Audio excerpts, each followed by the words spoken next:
जब मेरे बचपन का दौर था, जब मैं स्कूल गोइंग थी, तो एक मैगजीन आया करता था, मुझे बड़ी अच्छे से याद है, शायद अब नाम चले ले देते हैं, तालीम और तरबियत। और जो मेरी एज ग्रुप में फॉल करते हैं उन सबको बड़ी अच्छी तरीके से पता होगा कि तालीम और तरबियत एक मैगजीन का नाम था। तो तालीम और तरबियत जो है वो हमेशा साथ साथ कनेक्टेड रहती है। अगर आज के दौर की बात की जाए तो जो माँ बाप हैं, जो वालिदैन हैं, वो बच्चों के जो तालीमी तकाजे, जो जरूरियात हैं, उनको तो पूरा कर रहे हैं, लेकिन तरबियत के मामले में बच्चे और वालिदैन दोनों किसी कश्मकश का शिकार दे रहे हैं। जब बचपन में, हमारे बचपन में पूछा जाता था कि बेटा आपका हीरो कौन है, तो हम हमारे प्रॉफिट का नाम लिया करते थे, मैं अपने फादर का नाम लिया करती थी, मैं अपनी मदर का नाम लिया करती थी। लेकिन जो आजकल के बच्चे हैं वो आपको बताएंगे कि उसका हीरो स्पाइडरमैन है, उसका हीरो रोमा इंडियाना है, उसका हीरो डोरेमोन है। तो ये कितने जो है वो आज के वक्त में चीजें तब्दील हो चुकी हैं। बचपन में हमें मॉरल लेसन, जो स्टोरीज थी, उस तरह से सुनाई जाती थी कि भाई झूठ नहीं बोलना, इत्तेफाक में बरकत है, और हमारी जो इस्लामिक हिस्ट्री की जो स्टोरीज हैं वो हमें बताई जाती थी। नो डाउट आज भी ये सारी कहानियां, ये सारी रिलीजियस हिस्ट्री हमारे पास मौजूद है, लेकिन शायद हम अपने बच्चों को वो कन्वे नहीं कर पा रहे हैं। हमारे साथ इस पूरी सूरत हाल पर हम बात करेंगे, इस टॉपिक पर, उन्वान पर बात करने के लिए जनाब साहिल अदीम साहब मौजूद हैं। He is really active on social media और बड़ी जबरदस्त डिबेट करते हैं, बातचीत करते हैं। Sahil, warm welcome to our show in new Pakistan. मुझे बताइएगा कि बच्चों के हीरोज होना क्यों जरूरी है?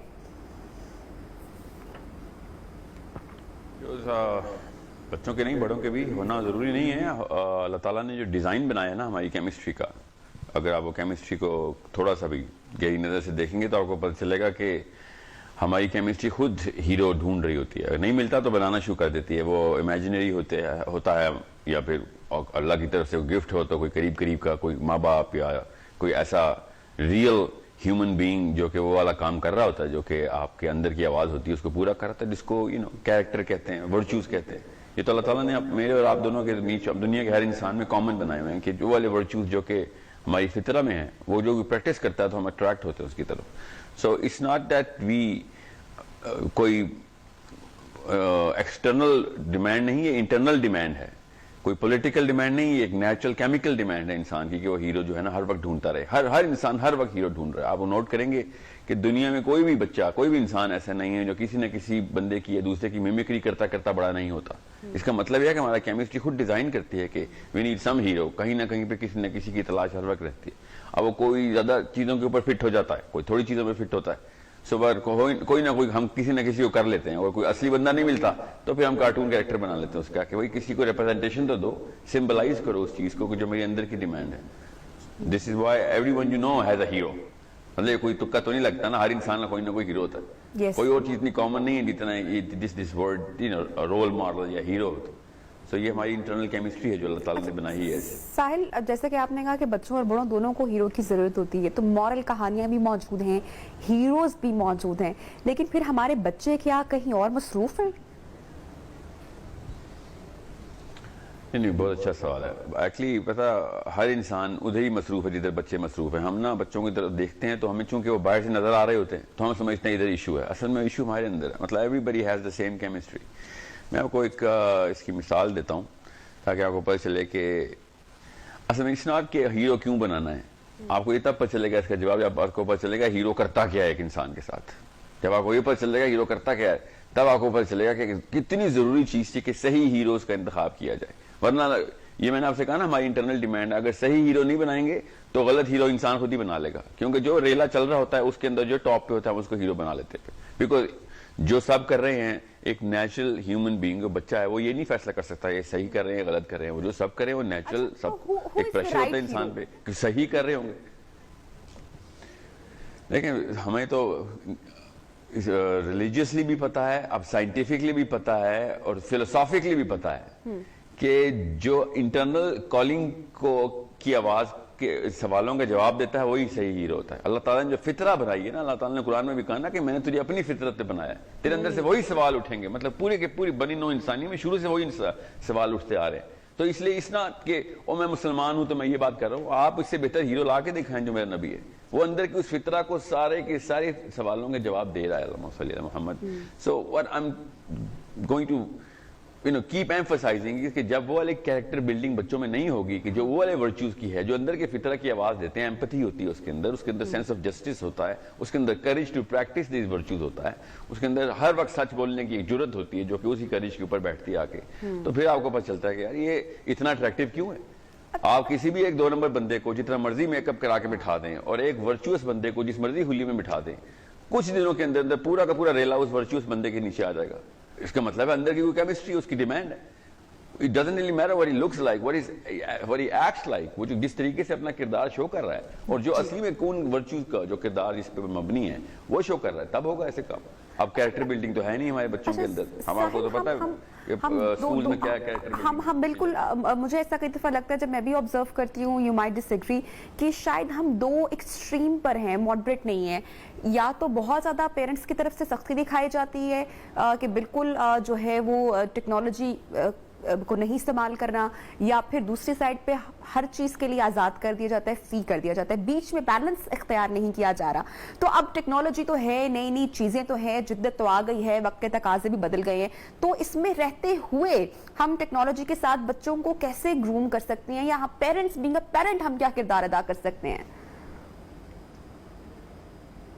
टेक्नोलॉजी तो एक इंटरफेस है। रोल मॉडलिंग और हीरो जो है ना वो कहीं से भी मिल रहे हैं उनको। मैं आपको फिर बता दूं, टेक्नोलॉजी आपको इस केमिस्ट्री से जरा सा दूर करेगी, बिकॉज इंसान को फिजिकल इन 5 सेंसेस के अंदर वो एक्सपीरियंशियल डायग्राम जो उसको महसूस कर सके ना, तो एक फिजिकल इंसान जब कोई हरकत करता है ना, उससे ज्यादा मैंने कितनी किताबें पढ़ी, मैं आपको एक कहानी सुनाता हूँ छोटी सी अगले 30 सेकंड में। जी जी। मैं जब तक आपके सामने ये वाक्य नहीं होगा ना, तब तक वो वाला प्रेशर आपकी केमिस्ट्री को चेंज नहीं करेगा कि जो वर्च्यूज को क्रिएट करते हैं। अब मेरे ध्यान में ना एक सेकंड में आपने रोल मॉडल बोला है, तो 8-10 ऐसे बंदे नजर आए हैं जो मेरी जिंदगी में मेरे साथ एक काम करते रहे। मैं आपको एक रीसेंट वाक्य सुनाता हूँ। मैं जोंग टेलीकॉम में था, तो जब ये 5 सिमों का बैन लगा है ना पाकिस्तान में, पहले नहीं था, पहले 10-10 12-12 सिमें रख सकते थे हम। तो जब 5 सिमों का बैन लगा तो मेरी कंपनी के सीईओ ने हमें हमारी मीटिंग कॉल की, अपने टॉप के जो इनर सर्कल की मीटिंग कॉल की, डिसीजन मेकर्स की, और उन्होंने सीईओ ने कहा कि भैया ये तो बहुत बड़ा मसला है, जोंग टेलीकॉम तो डूब जाएगी, क्योंकि हम तो लास्ट कंपनी थे उस वक्त। तो सीईओ ने अपने सर्कल में स्टार्ट किया, तो हमारे रेगुलेटरी के जो चीफ थे उन्होंने कहा मैं पीटीए का ये जो मेमो आया है इसको मैं जरा बातचीत करता हूँ, मेरी बहुत ज़्यादा, that's why he was the chief of regulatory, तो इसको मैं 6-8 महीने तक डिले करा दूंगा, आपसे मैं बेचें जितनी बेचते हैं। फिर सीईओ ने मेरे सेल्स के हेड से पूछा कि कितने का नुकसान है, तो उसने कहा अरबों का नुकसान है, हम तो डूब गए हैं, बिकॉज हम तो सर्वाइव ही दूसरी सिम तीसरी सिम के तौर पर कर रहे हैं। तो रेगुलेटरी के चीफ ने कहा कि भैया आप फिक्र नहीं करें, आप 6 महीने तक बेचें। करते करते मेरी तक बारी आनी थी, मैं सीईओ के बिल्कुल राइट साइड के ऊपर बैठा था, मेरे सीईओ उधर बैठे हुए थे।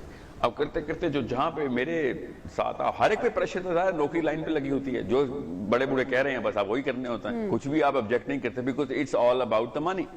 Now understand how heroes are responsible for creating character in other people. Courage कैसे देते हैं? अब मेरे अंदर कोई करेज नहीं थी उस मीटिंग में। आपको मैं छोटी सी मिसाल दे रहा हूँ जो आखिरी मेरे ज़हन में आई है। हाँ। जब वो बात मेरे साथ पहले भाई साहब तक पहुंची, अल्लाह ताला उनके दर्जा बुलंद करे, उबैद सलीम साहब, my colleague, still in I think telecom, not in Jong anymore.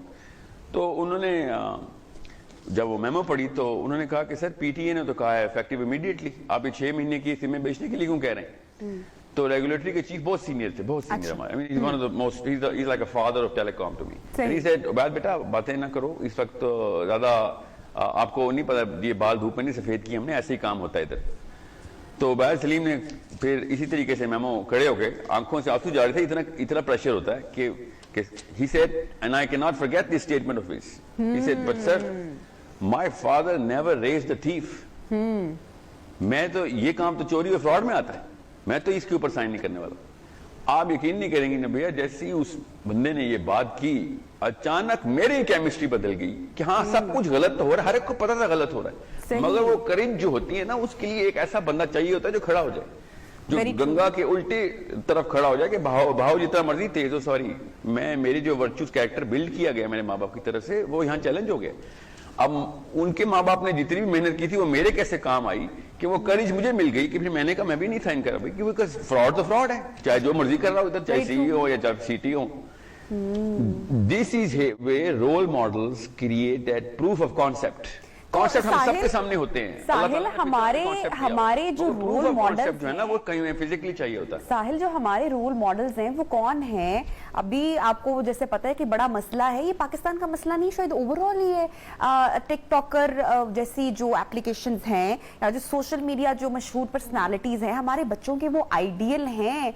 Parents का इस पे भी कंसर्न है। इसके लिए भी अगर कोई टिप या कोई बात आप शेयर करना चाहें, लास्ट कमेंट लूंगी आपसे मैं इस पर साहिल, क्विकली।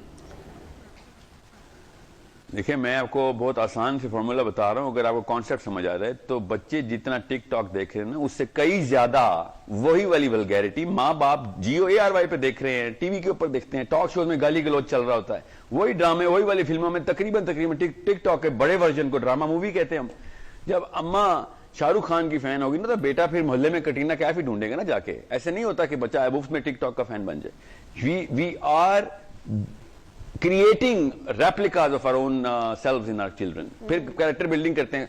सीरत नबी की किताब टेबल पे पड़ी होती है, सामने हॉलीवुड की फिल्म लगी हुई होती है, 3 घंटे की इतनी जबरदस्त करोड़ों डॉलर की लगी हुई हॉलीवुड फिल्म वो छेड़ देगा, और एक माँ बाप जिनको कहानी सुनानी नहीं आती वो डॉक्यूमेंट्री की तरह सीरा सुनाएंगे, तो बच्चे ने तो नहीं फिर रोल मॉडलिंग करनी ना। बच्चे ने तो देखना है कि मॉडल कौन सी है, रोल मॉडल कि हम हमेशा बेचारे बच्चों पर तो तनकीद कर देते हैं कि हाय देखो मेरा बेटा कार्टून एडिक्टिव है और वो टिकटॉक वीडियोस बना रहा है, लेकिन उसके पीछे पस मंजर में हम एक्चुअली क्या कर रहे हैं, क्योंकि बच्चा तो कॉपी कर रहा है अपने वालिदैन को, पेरेंट्स को भी। तो सबसे पहले अगर हम अपने बिहेवियर, अपनी जात को ठीक कर लेंगे तो मेरे ख्याल से जो बच्चा है वो ऑटोमेटिकली वो खुद से बेहतर हो जाएगा। Sahil, thank you so much for joining us. इसके साथ ही हमें बढ़ना है एक छोटी सी ब्रेक की जानिब। जब ब्रेक से वापस आएंगे तो प्रोग्राम को आगे बढ़ाएंगे। Stay with us.